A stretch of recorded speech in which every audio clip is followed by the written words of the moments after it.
There was one character in the first season of Demon Slayer that we wish we saw more of, Sabito. Now, that begs the question, what if Sabito wasn't killed by the hand demon? Would Giyu even become the water Hashira? How would this affect Tanjiro's journey? Well, lucky for you, today we'll be answering the question, what if Sabito survived in the final selection exam? For 7 days, Sabito was on Mount Fujikasani. During this time, he came across the hand demon that wanted to eat all of Sakanji's students. Sabito tried to defeat it, but his sword snapped when he attacked the demon's thick neck. Just as the demon was about to land a fatal blow, Sabito heard a shout from behind him. He turned to see Giyu Tomioka and a group of other demon slayers charging towards them because in this timeline, instead of Giyu hiding, he decided to help Sabito. In the end, they triumphed over the demon, saving the lives of all the future demon slayers. Sabito now survived the final selection and went on to be an official demon slayer. In the first arc, when Tanjiro encounters Sabito and Giyu, Sabito quickly takes Nezuko hostage and explains his intent to kill her.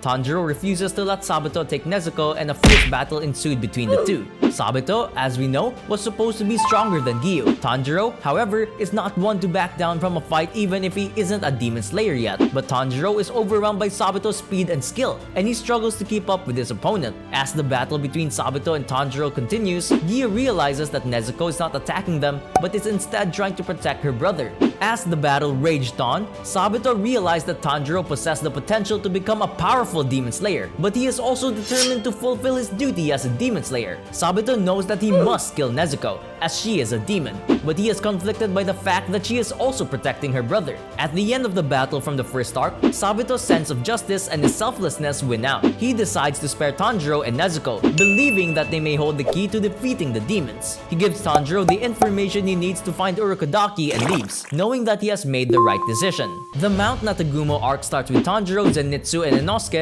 being assigned the mission to look into the disappearance of a group of demon slayers in the region. After arriving, they discover that the mountain has been taken over by a family of spider demons who are responsible for the missing demon slayers. As they venture through the perilous mountain terrain, they encounter Rui, a powerful lower moon and the leader of the spider demons. Rui is a fearsome adversary with the ability to control spider silk threads. Tanjiro, Zenitsu, and Inosuke engage in battle against Rui and his minions but soon realize they are outmatched. Just when they are about to lose, Sabito and Giyu arrive to save them. Sabito and Giyu quickly defeat Rui, leaving Tanjiro and his friends in awe. Sabito sees Tanjiro's potential and decides to personally train him. With Sabito's guidance, Tanjiro hones his skills and learns new techniques. Sabito challenges Tanjiro to push himself to the limit, but always encourages and supports him, helping him become a stronger demon slayer. The Hashira meeting arc begins with the leaders of the Demon Slayer Corps gathering to discuss how to deal with the unique case of Nezuko, Tanjiro's demon sister. The demon slayers are torn on what to do with Nezuko, as she has shown unusual behavior for a demon and has even helped Tanjiro and his friends in battle. Sabito, the water Hashira, strongly opposes the idea of killing Nezuko. He argues that Nezuko is not like other demons and may prove to be a valuable ally to the demon slayers in the future. Despite some initial pushback from some of the other Hashiras, Sabito's strong sense of justice and kind personality begin to sway them toward his way of thinking. In the end, Sabito's arguments and charisma win over the other Hashiras, and they agree to work toward a solution that does not involve killing Nezuko. The Lower Moon meeting arc begins with the remaining Lower Moon demons gathering to discuss their next course of action. Same as in the main series, Muzan suddenly kills all the remaining Lower Moon demons except for Enmu, the Lower Moon one.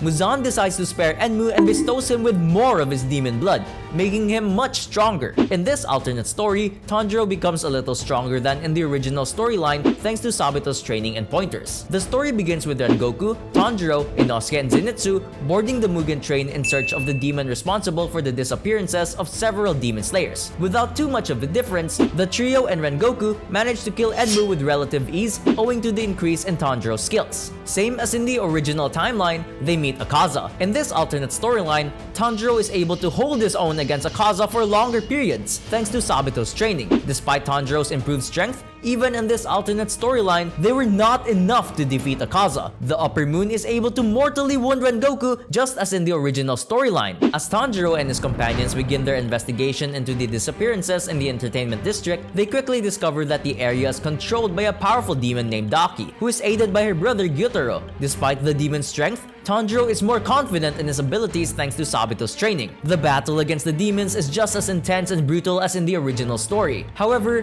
Tanjiro's increased strength strength and speed helps him to keep up with his opponent's attacks and even deal with some powerful blows on his own. In the end, Tanjiro, Inosuke, Zenitsu, and Tengen's combined efforts managed to kill the upper-ranked demons Gyotaro and Daki. Unlike in the original story, Tengen Uzui does not lose his left hand during the battle. However, he is still severely injured but is still able to continue his duties as a Hashira for a while. Despite this setback, he is able to provide valuable aid to the Demon Slayers as a support asset. Tanjiro travels to a remote village in search of a swordsmith who can repair his broken Nichirin blade. As mentioned before, in this alternate storyline, Tanjiro became even stronger thanks to Sabito's focus training, which gave him pointers and helped him refine his techniques. In this alternate story, the battles between upper-ranked demons and the Hashiras are still the same. Muichiro's fight against Gyoko is intense and brutal, with both combatants unleashing powerful techniques against each other. However, Muichiro's speed and agility give him the upper hand, and he is ultimately able to defeat Gyoko with a devastating final blow. Mitsuri's fight against Hantengu is equally fierce,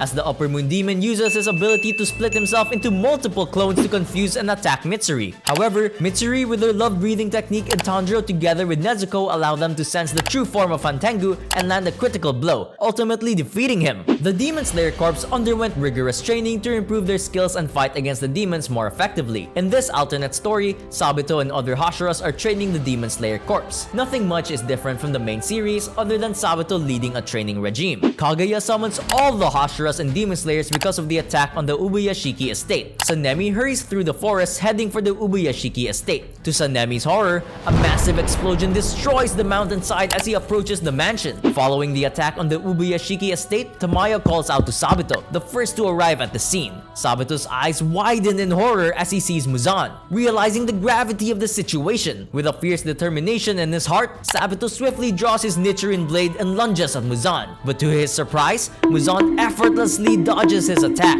When the other Hashiras arrive, they band together to fight Muzan. They all attack Muzan with their distinct breathing styles, but he remains unfazed and laughs as they converge on him. Sabito quickly realizes that Muzan is unlike any demon he has ever faced before. Muzan mocks Sabito for his weakness, claiming that he will be the one to defeat all the Hashira. Suddenly, giant doors appear, causing the Demon Slayers to fall into the Infinity Castle. Muzan mocks them and vows to kill them all, but Tanjiro promises to be the one to kill him. The upper-ranked demons emerge one after another, pushing the Demon Slayers to their limits, same as in the main series. Shinobu fights Doma. Shinobu, the insect Hashira, uses her insect-breathing techniques to attack the demon Doma, but he proves to be a formidable foe. He mocks her efforts and kills her as she dies. As Kanao Suyuri arrives at the scene where Doma is absorbing Shinobu, Kanao goes berserk after witnessing Shinobu die.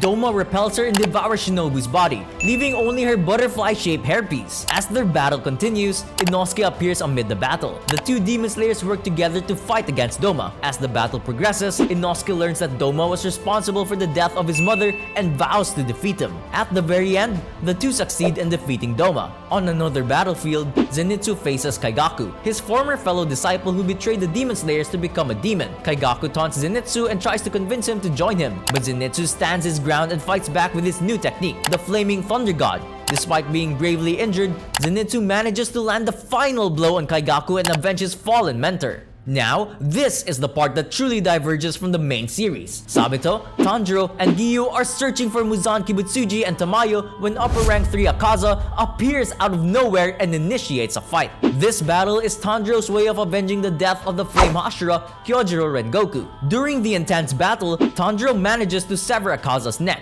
while Giyu and Sabito sever his arm. While his head regenerates, Akaza's body continues to fight using his technique, Destructive Death Compass Needle. Tanjiro collapses from exhaustion, but Giyu and Sabito protect him and fight against Akaza. Akaza's memories of his past and his desire to protect someone return, making him regret his current actions. In the end, Akaza mutilates and pulverizes himself, finally finding peace as a Kuji, a loyal son, a protective student, and a faithful lover. Mitsuri and Obonai face Nakime, who can manipulate space inside the Infinity Castle. However, Mitsuri's instincts and Obonai's determination help them break through Nakime's illusions and defeat her just like in the main timeline. Gyomei, Muichiro, Genya, and Sanemi face Kokushibo, who is the upper rank 1 demon. Kokushibo is a formidable opponent, possessing incredible speed and strength, as well as the ability to regenerate faster than any demon other than Muzan. The Hashiras team up to take him down, with Gyomei and Tokito distracting him while Sanemi strikes him from different angles. In the end, they manage to overwhelm him and deal the final blow, finally putting an end to his reign of terror. However, it cost the life of both Muichiro and Genya. In the end, the Infinity Castle is destroyed, which concludes the battle with the Demon Slayer Corps emerging victorious over the upper ranked demons. While the road ahead is still fraught with danger, the Demon Slayers find comfort and hope in knowing they have such strong and capable Hashiras leading the charge. As the Demon Slayers confront Muzan once again, Sabito takes charge and coordinates the attack with the Hashira. They quickly realize that Muzan has become even stronger than before and that their previous attacks are no longer effective against him.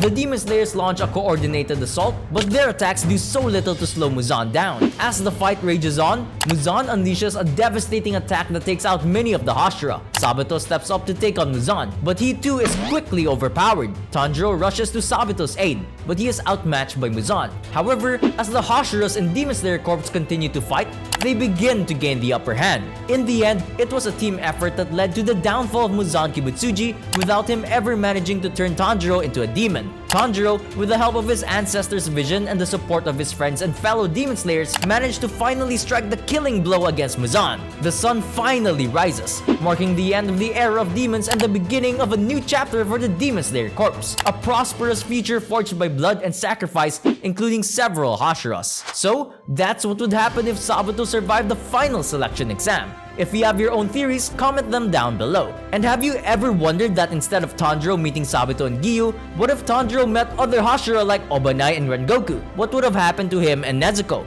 Click on the next video to find out.